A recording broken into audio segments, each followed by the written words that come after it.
Hello, magandang hapon po. Kailangan tayo mag-formal. Partidahan mo ko sa sa complexion mo. Complexion na lang ang labanan dito. Pag hindi ako na ganito, yung uso ko, may itim, may violet, saka mayroong... Pero muna tayo ng tubig bago tayo magpakape. Pero respeto ka naman sa pambinyag ko.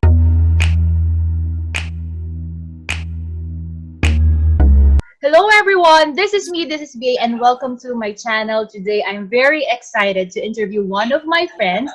I met her a couple of years ago when I was still very active sa blogging space. So, uma-attend ako na ng mga mommy bloggers event. Siya naging very active, and as of the moment, isa siya sa mga kilala. Pero sabi niya, nagkukunwari lang daw yun. Kunyari lang yun. Pero yes, she is an influencer when it comes to the blogging space about parenting, moms, homeschooling. Isa siya sa mga... Pag marami nag-react sa'yo dyan. Bahala sa buhay mo. Yan, sumisingit ka. Ganyan talaga siya. But you know what? When we first met each other, ganyan na yan. As in, sobrang baklaan, sobrang fun. And it's good na nung na-meet ko siya, nalaman ko na yung husband niya lives here. Tama ba? Yes, taga-Nagcarlan. Sa Pasig sila tumitira. Pero ngayon, ewan ko kung ano napag-isipan nila, lumayo sila sa syudad, pinili nila itong aming humble town. But enough of my blah, Richelle, can you please introduce yourself? Sayang naman ang yung pangbinyag na outfit. Wala kang pakimkim. Wala pa. Yung mga ganito outfit po, yung mga walang pakimkim, huwag niyong gayahin. Anyway, magandang hapon po sa inyo lahat. I am Nanay Richelle, Mommy Richelle. Ang anak ko po ay 300 ng katumbas, pero 3 lang sila. I am a mother of 3 kids. 3 kids, 3 bata. What I do in life is, nag-homeschool kami, kailangan magtrabaho, so trabaho pa rin si Moms. Trabaho dito sa bahay. Work from home. Tapos, what else can I tell you? Full-time yaya, or all around, labandera, lahat na. So, 24/7. Yeah, 24/7. Staff din definition mo na yun. Nasaan yung mga kids mo? Natulog sila. Kasi, sakto. Nap time nila talaga ngayon. Ay, wow! Kaya pala na na-schedule mo now. Okay, sige. Tingnan natin na kung may mapupulot tayo sa tsakahan. Hindi ko alam. Pagsikapan natin. Nag-meet up pa naman, so dapat meron. Dapat meron. Sabi mo kasi, nag-work ka pa rin, kahit nasa bahay. Ano yung work mo, tapos saan mo siya nakuha? Ang work ko, for siguro ang linya ko talaga is customer service. Tapos, nag-VA ako. So, ang VA nature ay I work for 4 months VA. Tapos ngayon, social media management. I manage a page, local dairy farm based siya sa Panikitarlac. Wow! Tapos, Paano mo nakuha yun? Saan? Kasi ano siya, kasama namin sa Couples for Christ before. Tapos, nag-venture sila into dairy farming. Tapos, ako lang yata yung kakilala niya or gusto niya lang akong bigyan ng chance na mag-manage ng Facebook page nila. So, yun. Ako yun. Ang galing kasi ngayon lang ako nakadinig na parang talagang local employer. Local client, oo. Oo, ang galing. Okay, go. Tell me more. Yun. It has been like that na mga siguro. That started 2019. And na ngayon, 2020. So, almost 2 years na yung work na yun. Okay, ang tagal na rin. Sana naman wag matapos. Oo naman. Malay mo naman. At saka, in fairness, ngayon yung mga agricultural industry sila yung mas booming. Sila lang yung nag-thrive and survive now. Pero before ba, nagkaroon ka ng mga foreign employers or offshore clients? Yung VA work ko, dati, puro sila foreign employers. Mostly doctors. Oh, wow. Mostly doctors, what they'll do, kailangan nila kunyari na maghahanap ng stethoscope kasi nawala ang stethoscope. Dami yan na stethoscope sa eBay na ganito ang specification. Tapos, minsan, I will attend the symposium. Can you research on the co-speaker's profile, ganun. Wow! Or meron din akong na-experience na meron siyang caring home. Mhm. Tapos nagpapapost siya sa akin. Kunyari, kailangan niya ng mga midwives na marunong mag-drive, ganon. Ano pa, meron din ako na-experience na mag-transcribe ng, Yun lang. parang kinonvert ko yung text, yung file niya nung, ano niya, yung parang prescription, tapos Oo. nilagay ko sa Word. Tapos yung transcription naman, parang court hearing siya, na recording. Wow! Nalunod ako. Sabi ko, hindi ko na uulitin to. Ngayon lang to, pero hindi ko na to ulitin. Ay, Kasi pero pag sinabi yung hindi. transcription, ayoko na. Ngayon lang ako naka-encounter na ganan na hardcore talaga na VA. Saan mo siya nakuha? You can search Task Bullet. Meron silang website. Tapos, before kasi, meron mga mamis akong friends din. When I was looking for a job, sabi ko, baka meron kayong opening.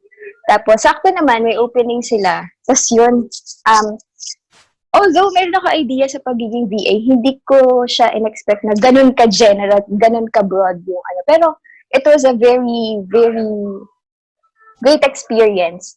Kasi at least it welcomed you to the overview ng yung talagang literal na secretary or aid or Admin. help for, Grabe nagulat lang ako na, number one, I like your point na may task bullet. I haven't heard of that, so that's a new one for me.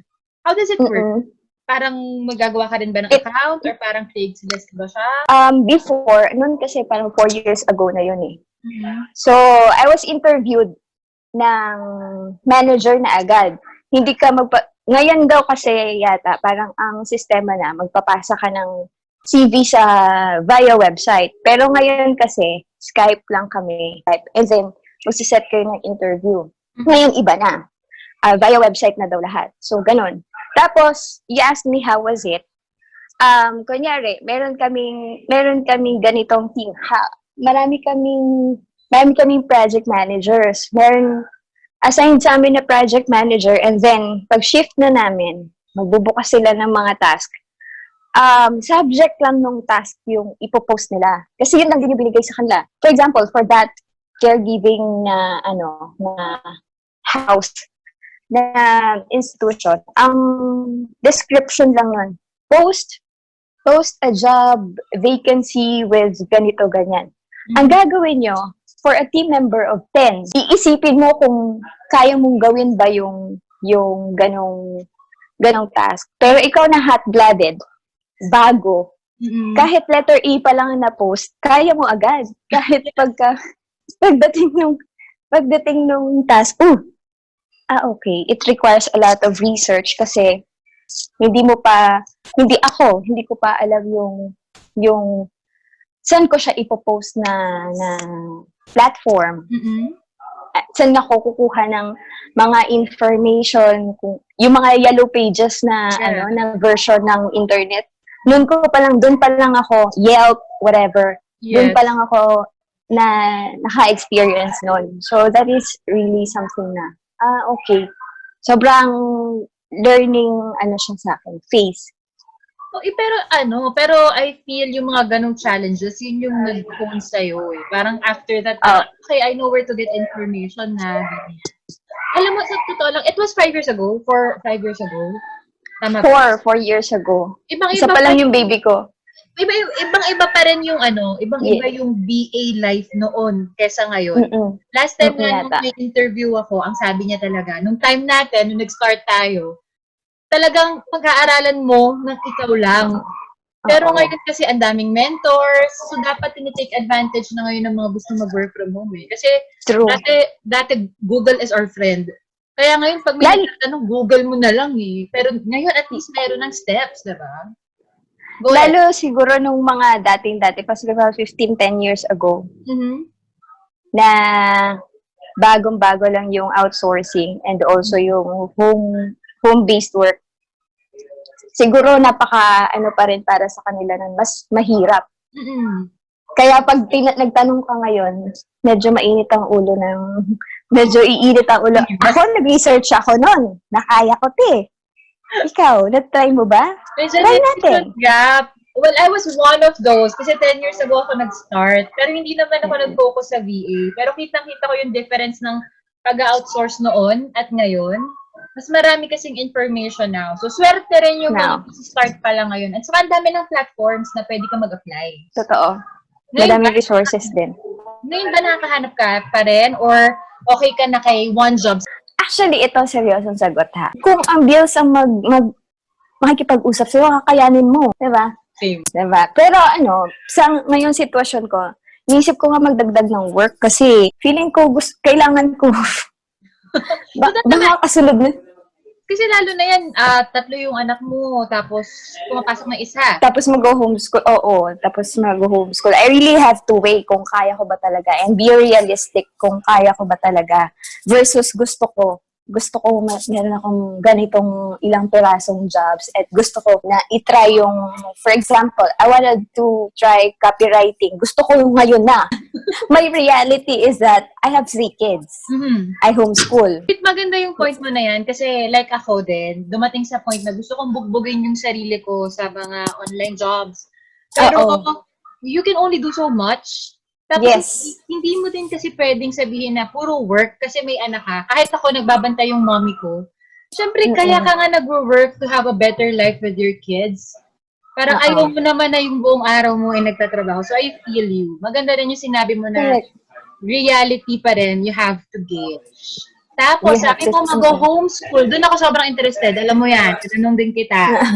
Paano ka nagsimulang mag-homeschool? At saan mo natutunan yung mga homeschool providers natin? Parang ang dami kong gustong sabihin din sa tanong mo. Pero, pinangako ko sa sarili ko na I will just trim it down to several points lang. Pero let's give you guys a background. No? Ngayon kasi, it started with the desire na yung evaluation mo. Ako ba, yung education, yung quality of education that I got, considering the family background din, yung finances na meron kami before, nakuha ko ba yung edukasyon na sana gusto ko ngayon. So, naisip ko, the only thing I can address, kasi ako, catechism-wise and information-wise on education, feeling ko may maraming kulang. Maraming hindi ko alam masyado.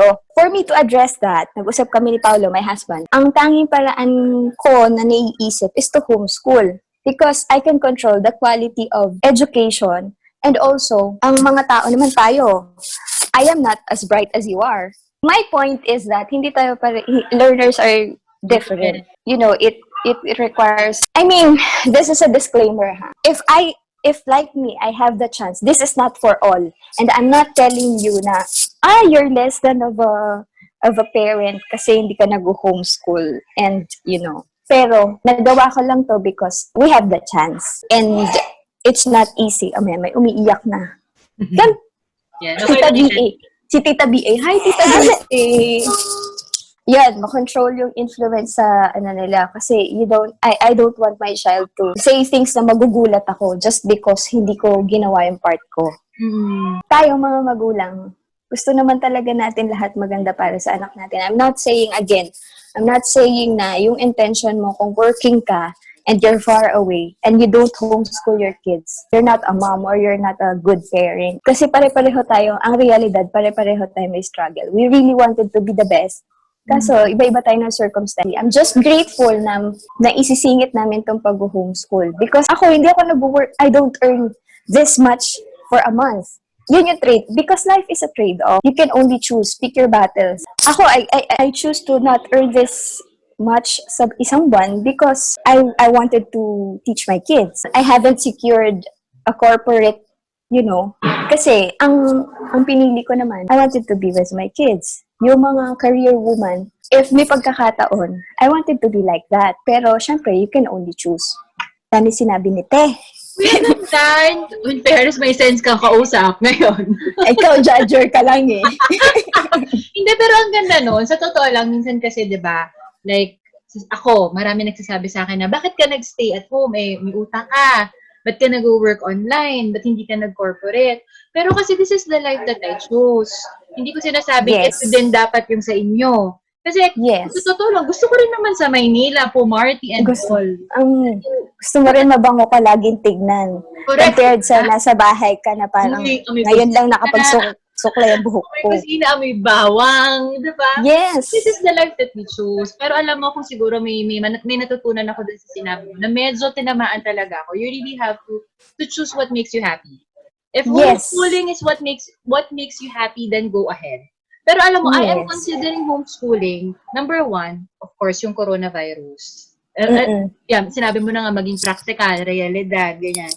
Number two, gusto ko rin yung sinabi mo na nafi-filter ko yung facing ng anak ko. Kasi, syempre, di ba, kung bawa sa science, 1 oras sila. Yun pala, kaya lang niya ng 15 minutes. Sayang yung oras. Tapos, di ba, ikaw nakikita ko nagpa-piano lessons pa yung anak mo.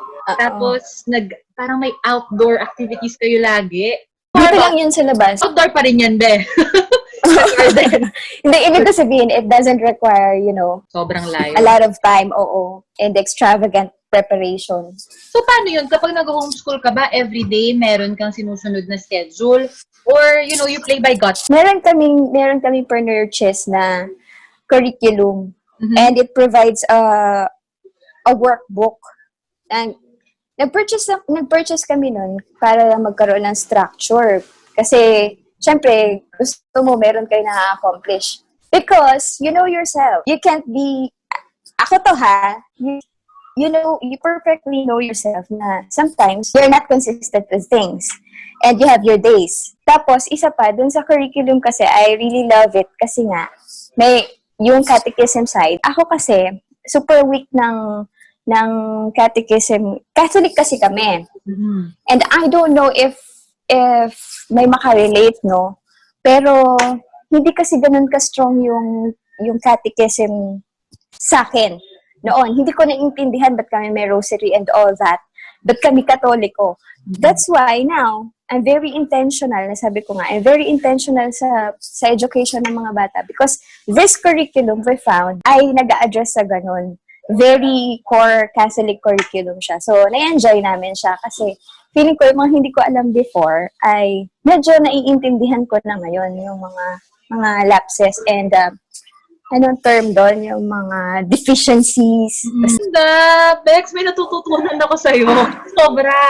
Hindi gusto ko rin kasi ako rin from the Catholic school. Well, it is a good school.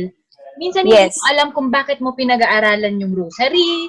Hindi mo alam kung bakit kailangan mong sauluhin ang mga mysteries ng rosary and whatnot. Yes. Pero kapag kasi talaga, you put it into But tayo may ribulto. O yun, mga ganyan. As simple as that. Hindi ko siya masasagot. Pero maganda na sinabi mo na hanggang ngayon, you keep on learning.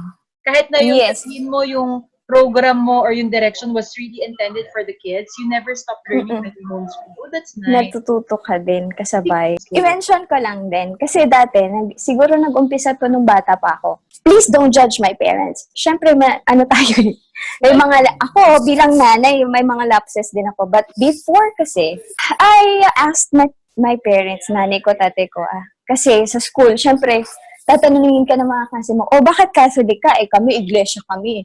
Ano, ganito, ganyan. So ako, hindi ko masagot siya. And it felt like, oo nga, bakit? So I went to my nanay at sabi ko, bakit po ganyan, ganyan, sa tatay ko. And he said, Katoliko tayo kasi Katoliko tayo. Talagang kung iano mo siya, huwag ka na magtanong kasi Katoliko tayo. I really don't want that for my kids because I believe you were the first teacher. First teachers, tayo mga magulang ang first teachers ng ating mga anak. If you can fulfill that, saan nila hahanapin yung sagot? Sa iba. Sa akin lang yon. So sabi ko, gusto ko pag nanay na ako, I can fulfill all the what.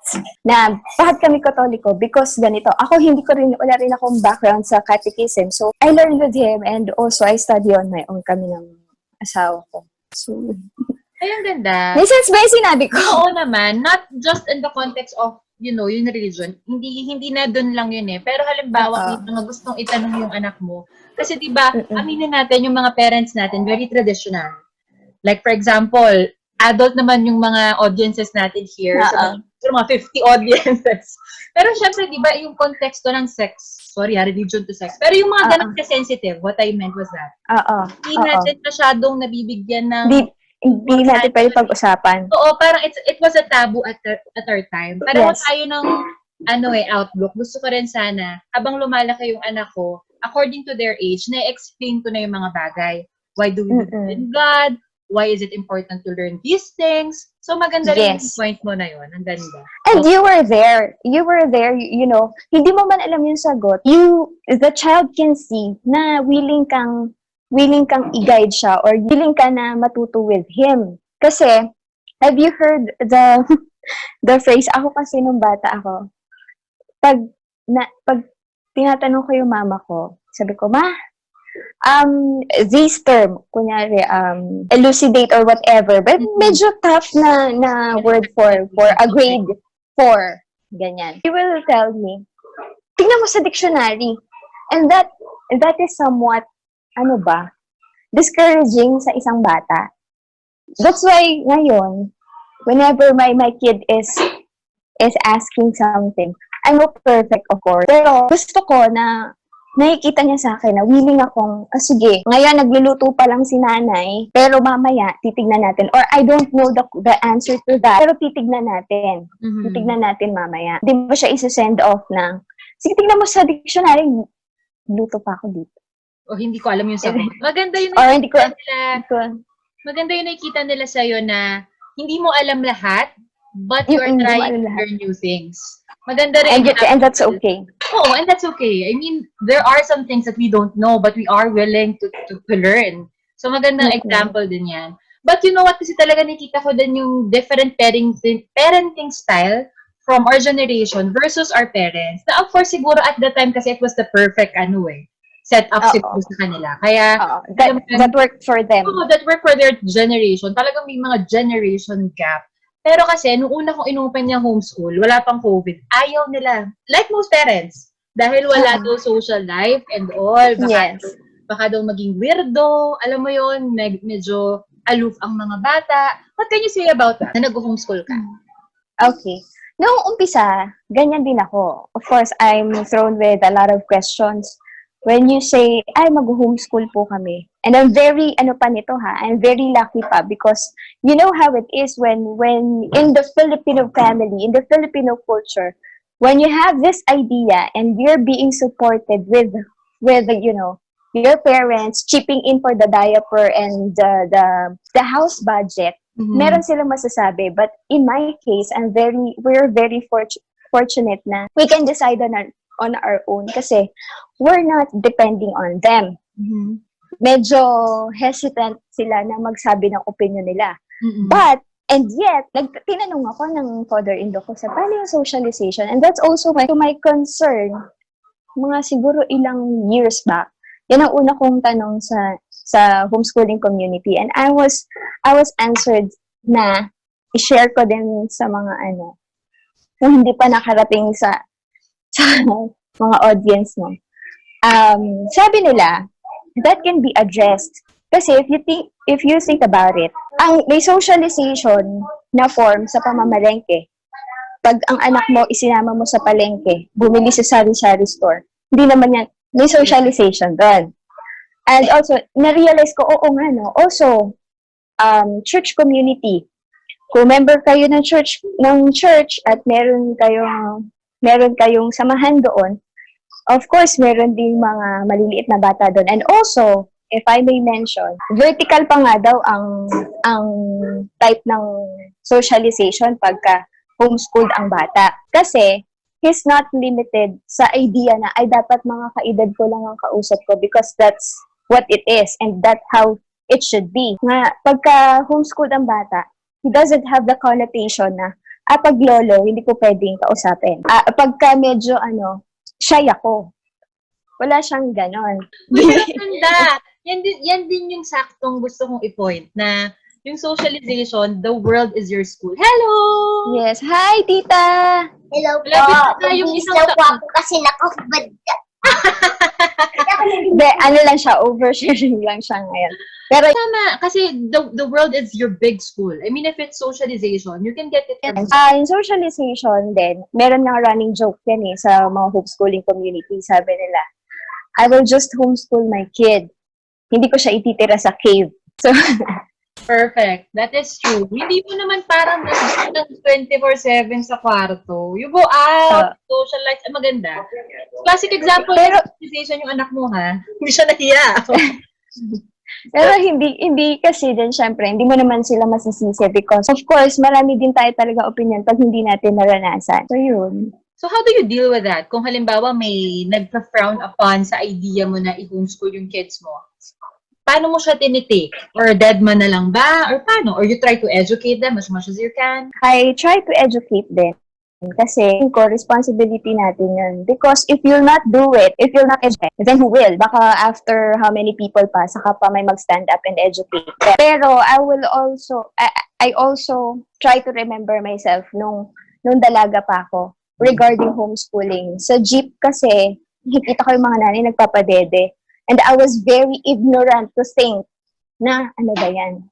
Yeah. Nakikita ko yung dede niya tapos yung ganun. But then now, look at me. I am a breastfeeding mom.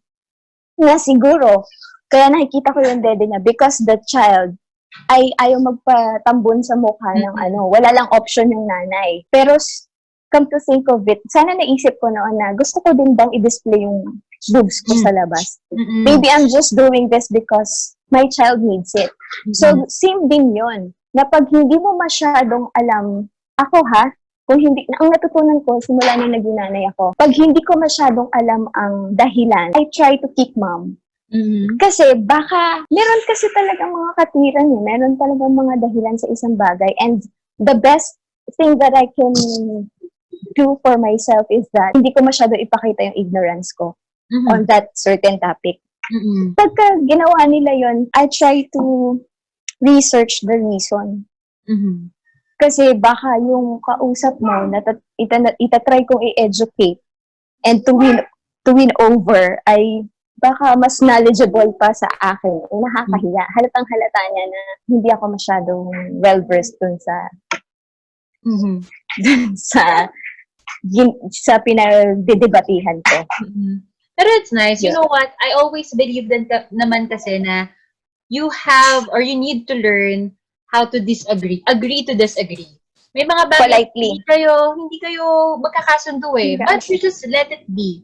But it doesn't mean that you can judge a person. Kaya nga kanina nung sa disclaimer pa lang na it doesn't mean that I'm a better mom than you just because I'm homeschooling. It's just that this is the best option for my situation.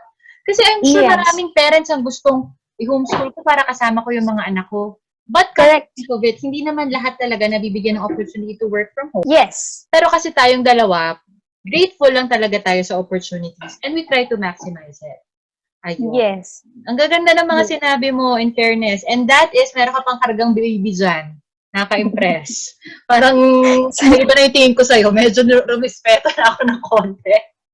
Pero sige, I know you have a lot of things to do pa. So, if you want to add more or your final tips sa mga moms na mag-homeschool or gusto mag-work online, what are those? Okay, siguro very important po na i-honor natin yung ating current na sitwasyon or at least the mood that you have for the day. If you're feeling that you can't do it today, then don't do it today.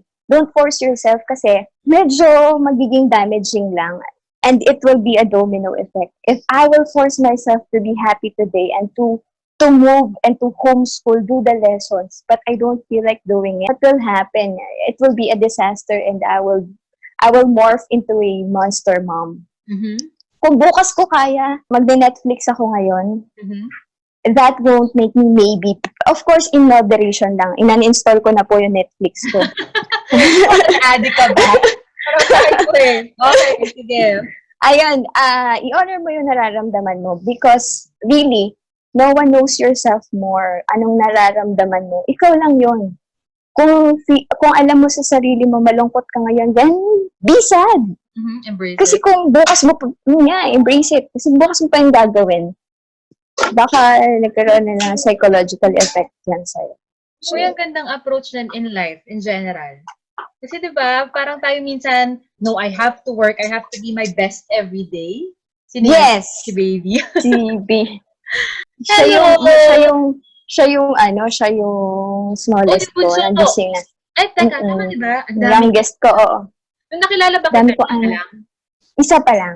O, 'di ba? Isa pa lang yung baby ko. Hindi ko mga 4 years ago na yun eh, no? Oo, 4 years ago. Or 5. 4 years na Tagal yata. ko nang hindi nagbablog. Okay, anyway, going back, gusto ko yung sinabi mo kasi ako din, very guilty ako na I have to force myself to be my best every day. To the point Yes. na, like for example, last week, yun na, it dawned on me na, oh my God, I'm stressed, ayoko nang kumilos. Mas malaki yung Mas effect. hindi ka productive. Oo. Eh kapag siguro in-acknowledge ko yun, medyo nagpahinga ako, baka alam Netflix mo, ka? over. Ayoko eh. Then, yes, I do Netflix, yes, or I read. Or I do videos. Yung mga kung MF yung video. Do what makes me happy. Sa bagay, yun naman din yung naging point din natin kanina pa, no? Na whatever makes you happy, kung ano yung realidad, you try to find that right balance. Hindi naman pwede lahat talaga yung gusto mo. You also have to see Gusto ko maganda ako ngayon and at the same time, magawa ko lahat. Ganon. Hindi yun medyo totoo. I don't know. It works for other people and sobrang saludo ako sa kanila na nagagawa nila yun. Gusto, sana all. Pero ang reality ko kasi, hindi ko kaya. But it doesn't mean that you're not happy with your life. Yes. Mahalaga kasi yun eh, na alam mo yun, you accept your circumstances, you're happy with that. Yes. And you try to make small adjustments. Yeah, nag-makeup ka. You work around. Do work around. Exact. So, ano pa? Alam ko meron kang call na. Pero kasi nakakainis ka eh. Dapat gawin natin to ulit, no? Oo, may next session. Ano yung mga realization natin? Partner na kita pag-host. Oo, sige. Isang bayan tayo. After ECQ, mag-ikot tayo sa Nagkarlan, i-tour natin sila. Sige, oo. Or your life as a homeschooler. Diba? Makikita niyo ako bit kayo mga anak ko 3. Sabay-sabay silang bit-bit. Sa mga hindi nakakaalam, parang kalahati lang ng katawan ko si Richelle. So imagine paano niya ginagawa yan. Saludo rin naman ako sa'yo kasi tinatry ko mag-online school or online tutor yung mga anak ko. Ang hirap i-balance. Kaya nga tinatanong ko paano mo rin siya gawin. Kasi syempre, at least to stepping stone. Eh, hardcore yan kapag totoong homeschool na. So, thank you. Do you have last words for our viewers? Samahan po natin samahan ng maraming dasal, of course. Hindi natin to magagawa ng, you know, kung lakas lang natin. Kasi anak ko nakasilip. Yung anak ko, meron na. Multitasking. Yun. Samahan ng dasal. That is true. Ako rin, a woman of faith. I'm not saying na sobrang strong yung faith ko, but it correct to cope up with all this whatever's happening with our whatever. So yun. Sobrang salamat. Sobrang dami ko natutunan. Thank you din. Na ano ako enlightened ako sa mga kalokohan natin, but it proved to be such an enlightening session. So I'm sure maraming matututo dito. Totoo lang. At ikaw? Sana po may napulot kayo. Hindi lang yung kaartehan naming dalawa, kadaldala. Yes. Sobrang thank you ha. And I know you need to rush. You're 4 minutes late. Yes. Thank you so much. And I'll just bye. After this goes. Bye!